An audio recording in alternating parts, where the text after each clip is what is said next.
What is a good golf swing? You know, I've seen so many players with so many different swings and so many lousy swings that have been really fine players.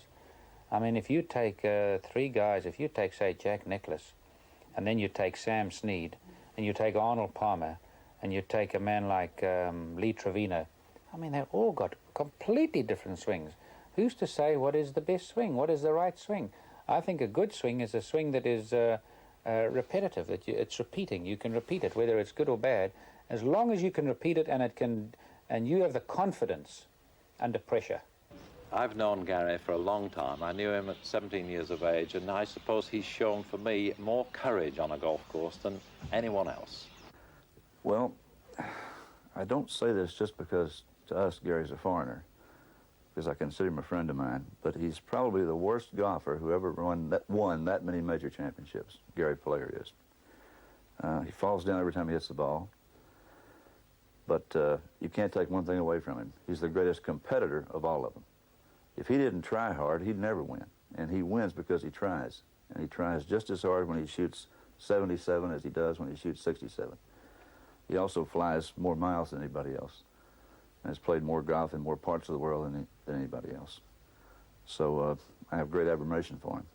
Not as a striker of the ball, but as a winner and a competitor.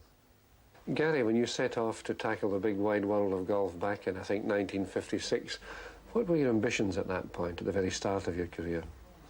Arthur, you know, when I first started to play golf, I was at a club called Killarney in Johannesburg, and I was making at that stage 60 rand, about 30 pounds a month. I made almost for 3 years. And the members there were very kind to me, and one day a member came along to me and said, look, I will give you £500,000 if you will sign a contract for me and give me half of your prize money for the rest of your career. Well, when you're making £30 a month and all of a sudden somebody offers you $500,000, you know what $500,000 today is like $1.5 million, to say the least. And I didn't hesitate. I said to him I wouldn't do that even if he made it £1 million, because I was going to be a champion and I had certain desires and ambitions that I wanted to achieve. And money, believe it or not, wasn't one of the main objects. It never entered my mind, because I didn't have any money. My parents were poor, and so I don't think that I could envisage having all that kind of money. Of course, in those days, you didn't have the kind of money that you have today, so your mind just couldn't work along those lines.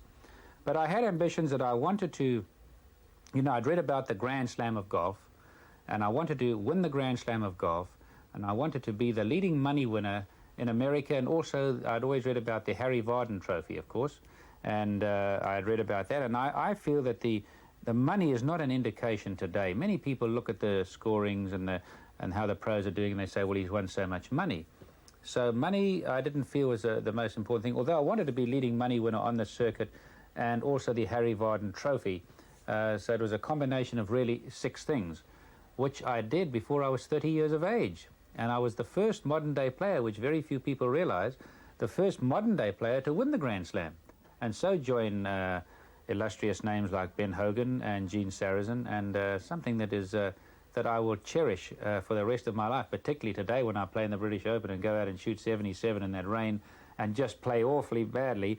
At least I walk around there and I can smile when I'm finished, and I can accept adversity, which golf has taught me to do, and to turn around on the other hand and say how grateful I am to have won all these major championships, 9 of them, plus a host of others, which I keep saying, well, you're very fortunate.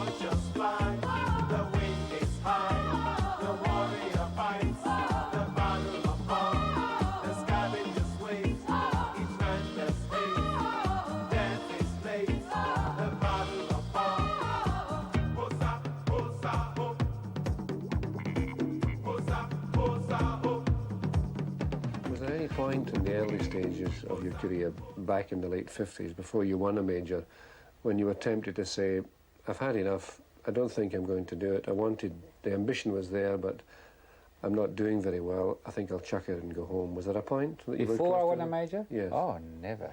Not at all. No, no, no. The worse I played, the more I wanted it.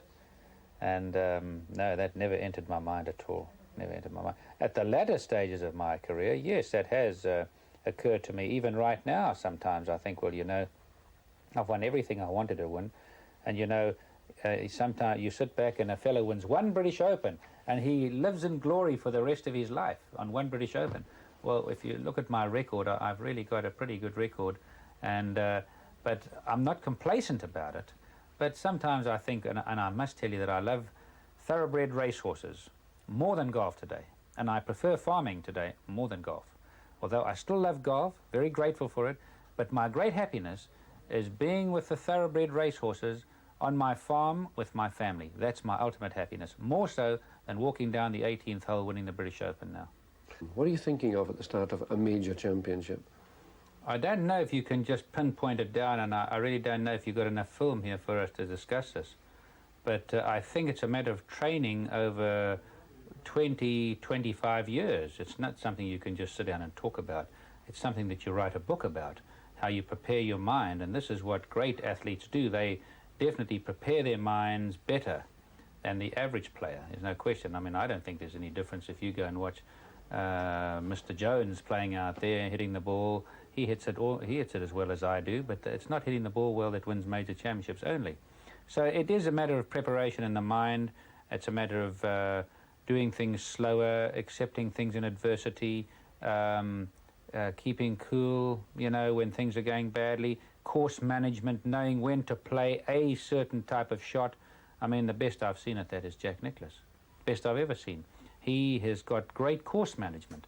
I played with Jack Nicklaus many times when he will be the first to admit he'd hit 4 fairways and 18 holes and shoot 69.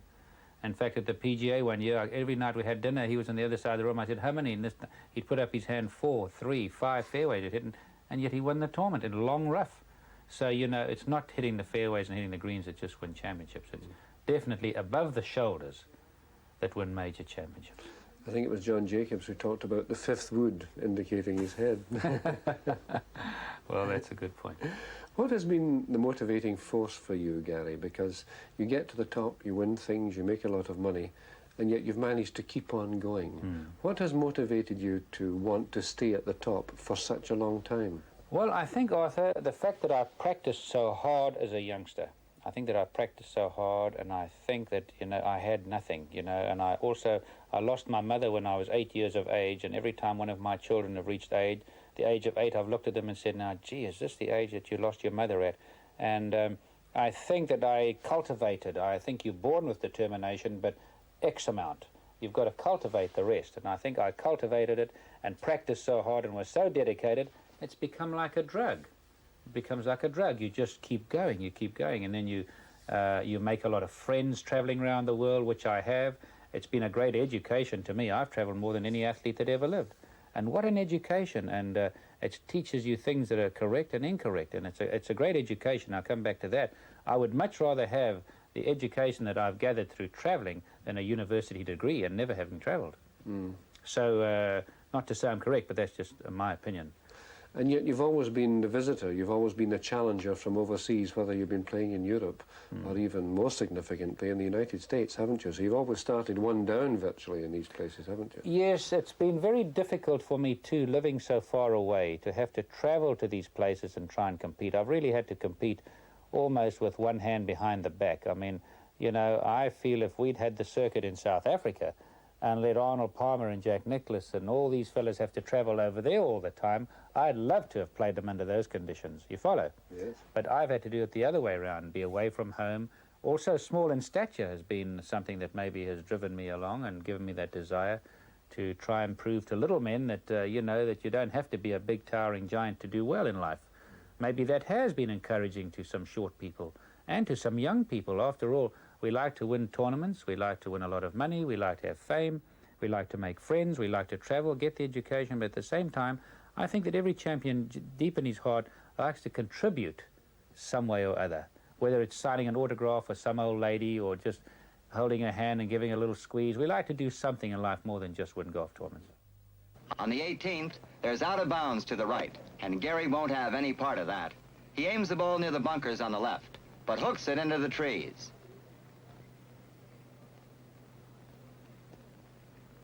After playing a safety shot, player can reach the green with an 8-iron. He's comfortably home now.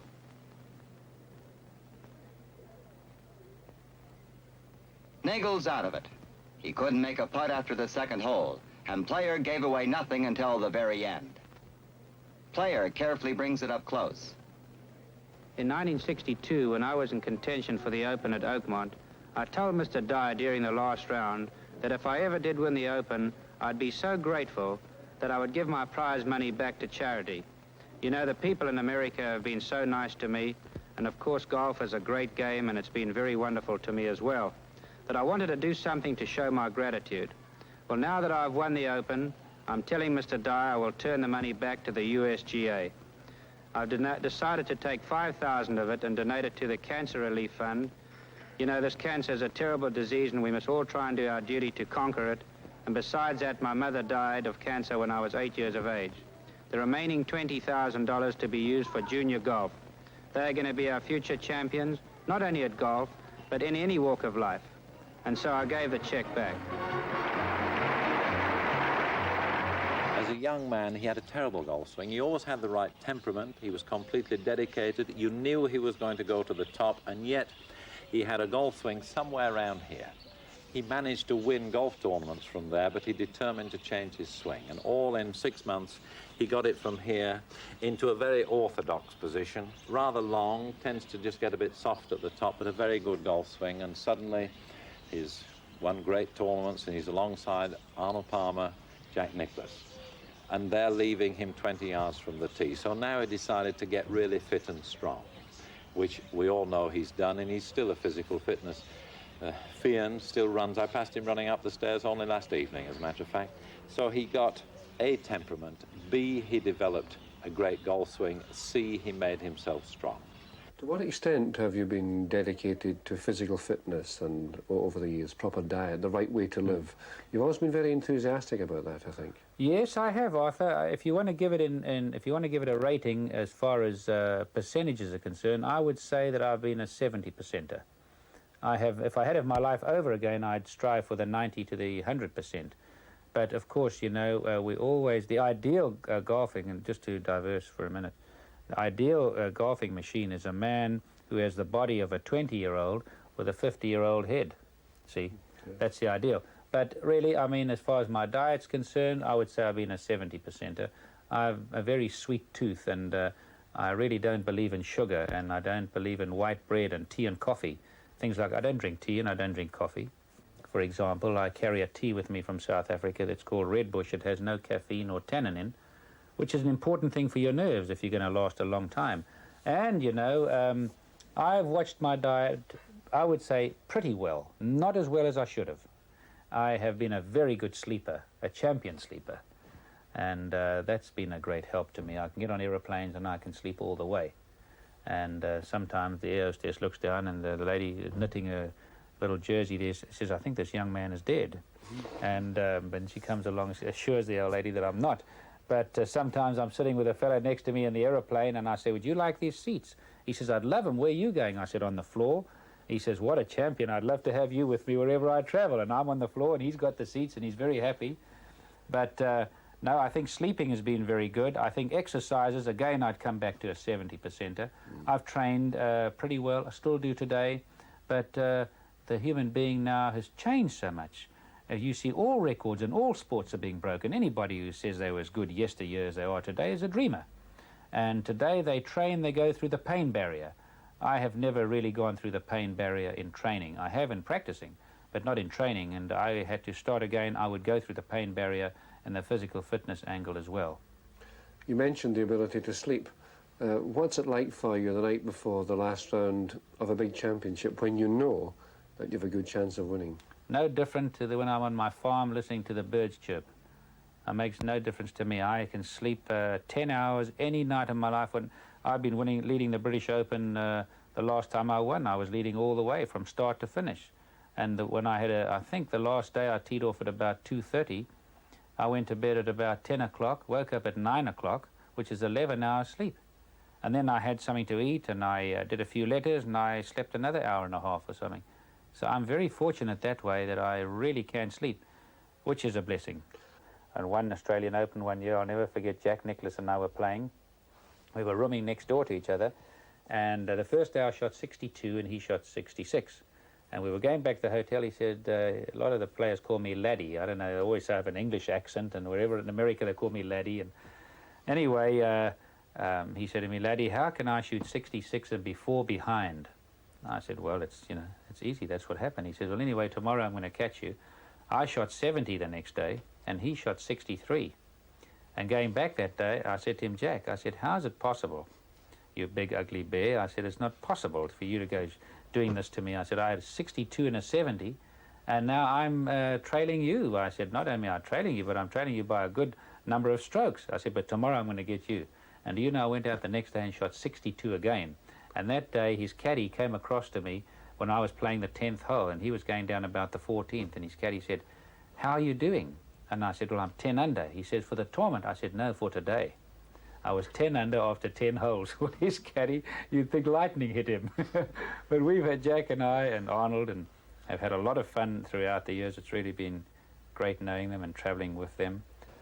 Gary, you've lent yourself to many great headlines over the years. You've been a natural for the media, for press, radio and television, partly because you're willing to talk and partly because your name fits beautifully into headlines. And you also had a reputation for being the man in black, which also lends itself to headlines.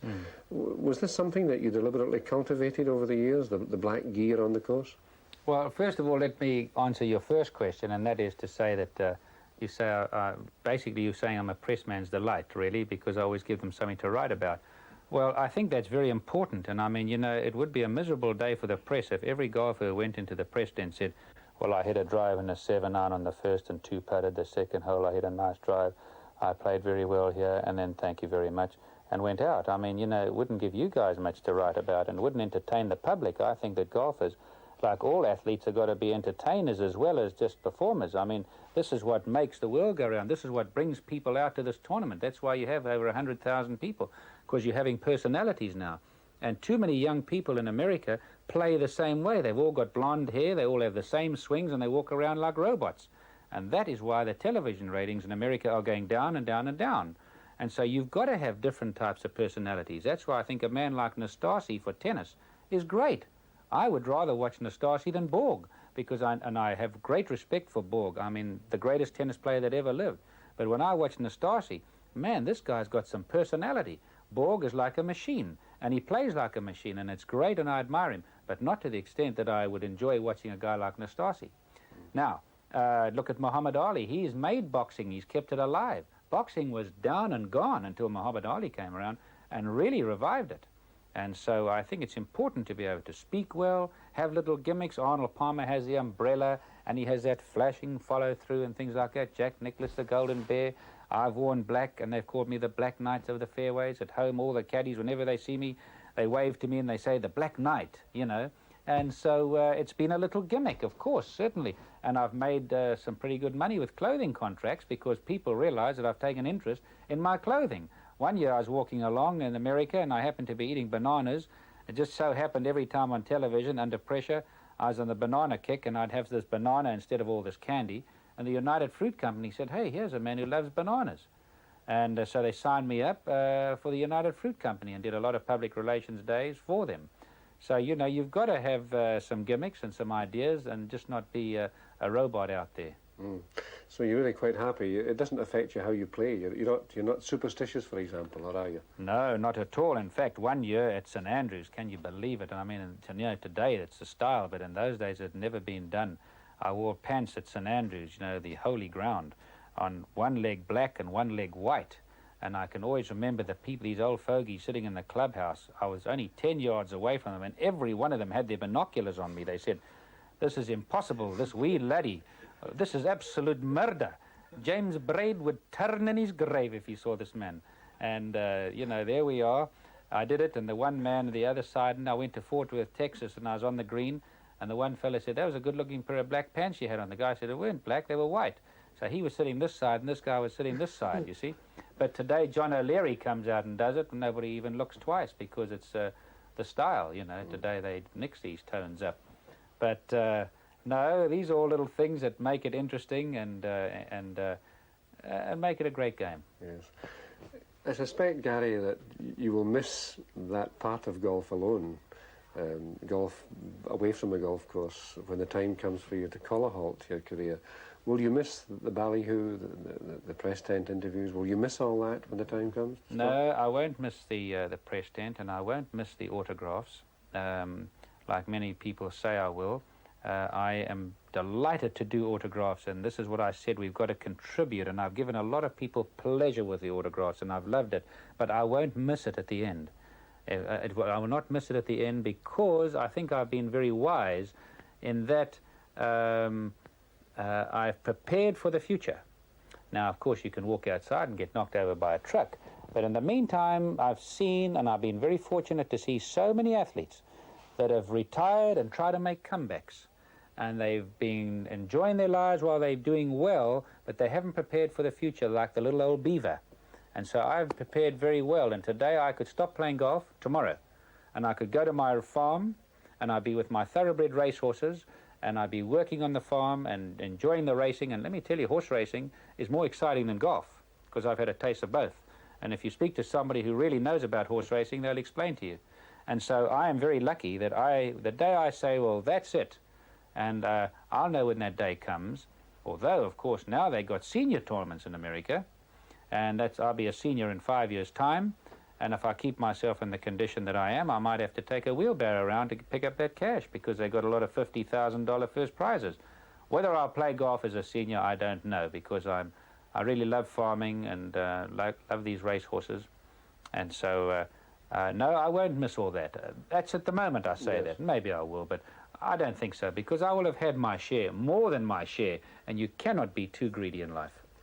You said that you yourself would know when that point came along to say, right, that's enough. How will you recognise it? What exactly will that point be, do you think, Gary? Well, I think that you won't be able to win anymore, and you'll be you're scoring consistently badly, and you'll know when your reflexes go, when your eyesight deteriorates, and you don't hit the ball as far as you used to. There are many little things in the game that will tell you that. And I can't stand it when I see a man like, well, from my own country, Bobby Locke. I see him now, not to say that this is correct, it's only my opinion. When I see him, who's been a wonderful golfer, playing around and shooting 83s, I mean, I never want to do that. That's something I just don't believe in. I think you've got to bail out. Like Ben Hogan has impressed me. I mean, there is a man that when he couldn't win anymore, he just refused to play. Amen. I mean, he still practices today as hard as any youngster on the tour almost. You know that? And yet he never even plays in a golf tournament. But he couldn't win anymore, and he said, that's it. You're not going to see me around those tournaments. I really admire that. Now, that's not to say that that is correct. On the other hand, you know, I hate to ever say I'm being emphatic about something, because I might find myself wanting to come and play in a few tournaments, but I hope not. When I cannot win anymore, make room for some younger fellas. And that's my thinking at the moment, and I sincerely hope, and I really pay a lot of attention to this, and I think about this an awful lot. When I cannot do well anymore, what I feel is correct for that category, whether it's this golf we're in now or senior golf, that'll be it for me.